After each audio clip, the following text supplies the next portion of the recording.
शेतकरी बांधवांनो नमस्कार. पिकाचे मुख्य शत्रू कीड आणि रोग.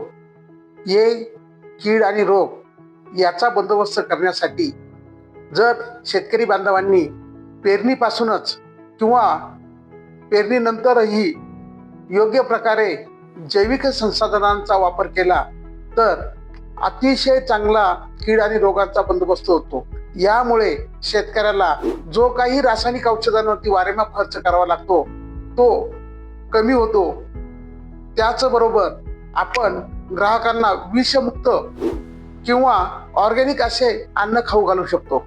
यामध्ये महत्त्वाचे म्हणजे किडे असतील त्यात वेगवेगळ्या प्रकारच्या आळी असतात.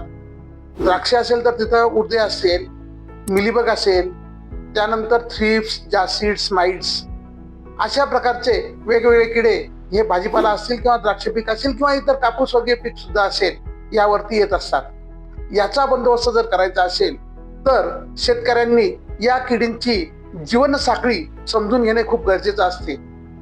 आणि या जीवनसाखळीमध्ये किड्यांचा महत्त्वाचे जे काही भाग असतात त्यात अंडे अवस्था असेल, कोशावस्था असेल किंवा काही प्रौढ सुद्धा, काही सुप्तावस्था सुद्धा या जमिनीत तयार होतात.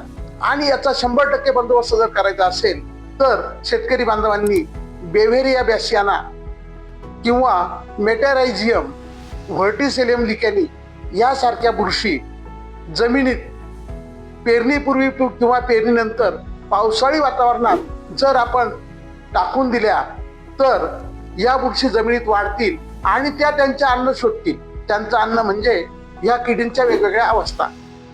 त्याने किड्याचा प्रकोप पिकावरती होण्याच्या पूर्वीच त्या पूर्णपणे नायनाट हा जमिनीतच होऊन जाईल. दुसरी आणि महत्वाची गोष्ट बुरशी. बुरशी सुद्धा जमिनीतच वाढते.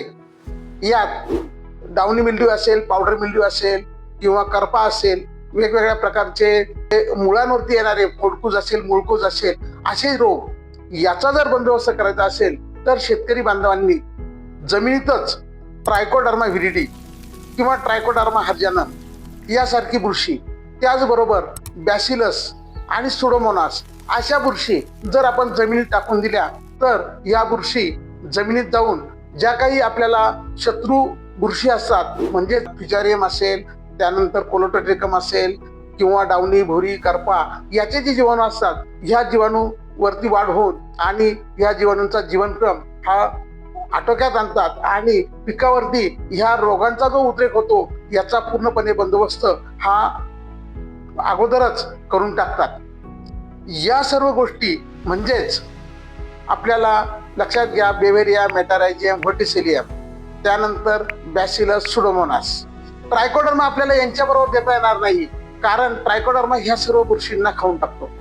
आपण ट्रायकोडर्मा वेगळा देऊ, परंतु याबरोबर अजून आपल्याला काहीतरी देता येईल.